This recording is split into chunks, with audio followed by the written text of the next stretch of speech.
चुकून एका वळणावर संकट भेटलो तुझं मामा केलं आपोआप एक खेळ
आणि तुझ्या शरीराचे तुकडे तुकडे करून कोल्हा कुत्र्याला खायला घालेन. अरे जा असले बघायच्यात नाही कुत्रे एक भोगता बाका तिकडं त्या फायदेवर आणि या कुराडीचे दाबते पुन्हा देतो जरा आराम करा. अरे बायकाबरोबर मर्दानी दाखवतोस. अरे मर्द असलास अरे माझ्यावर मर्दानी खेळ कर. एका आपल्यावर अत्याचार करताना शिवा नाही शानपणा शिकवणं का बराबर नाही तर निघून जा.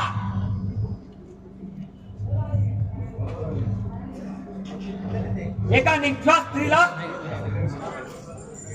एका तुझ्यासारख्या नराधम हात सोडून ते कदापि शक्य नाही. अरे पाय थांबवा ना बाबा.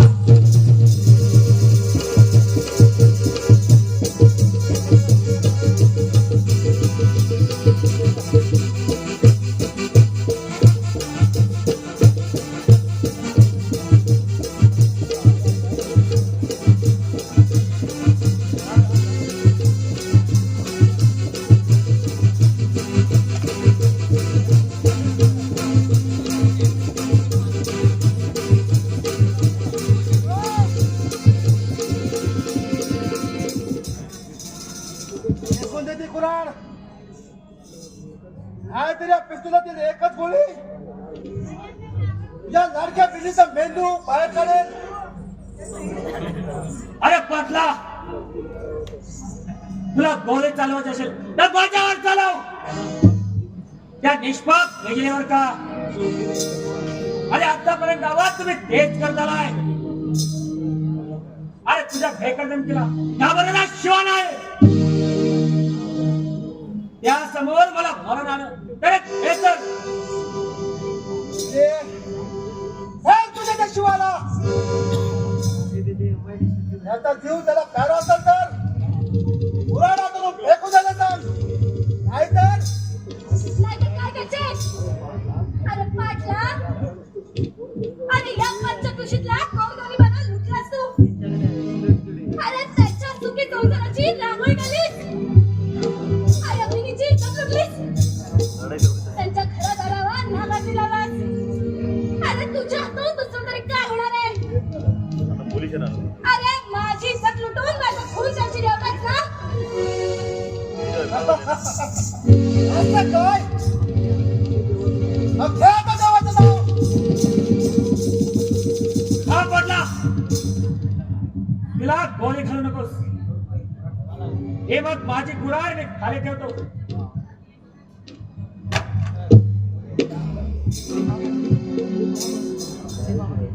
मागे पाय पाटील कुणीतरी तुमच्यावर निशाणा साधतो बघा.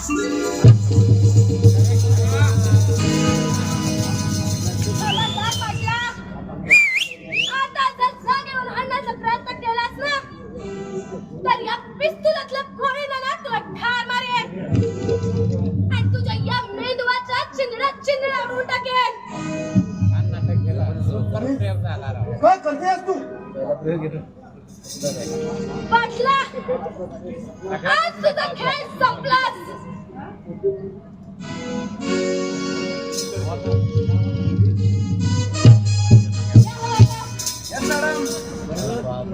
बरं झालं तुम्हीच वेळेवर आलात. मॅडम मी या पाटलाच्या सर्व कारस्थानावर नजर ठेवूनच होतो. आम्ही दोघंही याच्या पातळीवर सारखेच होतो. फक्त याला रेड हँड अटकच करायची होती. मला क्षमा कर. तू नक्की आहेस तरी कोण. अहो पाटील अहो ही तुमची नाचणारी समाजगिरी नव्हे. ह्या आमच्या madam miss Ranjana Deshmukh CID inspector Mumbai.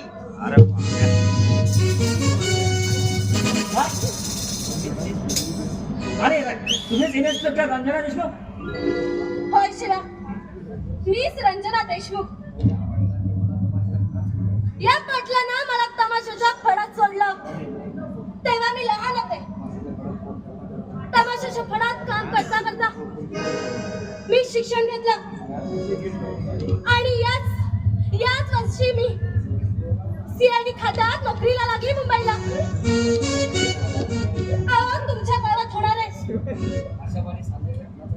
Khashaba आणि सर्जाच्या खुनाचा तपास लावण्यासाठी मी बिजली कोल्हापूरकर हे बेशरण केलं. पण गावात आल्यानंतर माझा मला भाऊ आणि आबा मिळालेला. पण पाटील आणि त्याच्या साथीदारांना माझ्या भावाला आणि माझ्या आबाला मारून टाकलं. हे ताजं दुःख असून माझ्या मनात चालतंय. पण बिजले, काशाबा व शिराव हे माझे आई वडील. पाटील आणि सरपंचाने त्याला मारून टाकलं. मग तुम्हाला खुनाचा बदला इन्स्पेक्टरच्या वेशात सुद्धा करता आला असता. मग इथं बिजलीचं रूप घ्यायचं काय गरज होते? त्याचं कारण तुमच्या गावात सतत होणारे खून आणि त्याचा प्रायश्चित्त या दोघांना द्यावा म्हणून मला हा बेशरण करावा लागला. आणि आता सर्व पुरावे सिद्ध झालेच आहेत. या पाटलाच्या या गुंडाच्या त्रासाने या गावची जनता हैराण झाले. शिवा, खरं तर या कार्यात तुमचंच बहुमोल सहकार्य झाले बघा मला. पण बिजले, मला पाटलाचा सोड घ्यायचा आहे. त्याने माझ्या निष्पाप आई वडिलांना मारून टाकले. शिवा, माझ्याही आबा आणि भावाच्या खुनाचा बदला मी घेणारच आहे. तो आता त्याला सरकारच देणार आहे. तुम्ही पण कायदा हा हातात घेऊ नका. त्यांच्या पापाची शिक्षा त्यांना कोर्ट करू देईल. मी गुन्हेगार आहे, मला शिक्षा होईलच. कदाचित मी फासावर जाईन, पण शिवा मला क्षमा कर. आज तू जिंकलास आणि मी हरलो. धोंडीबा, वेडा मला याला.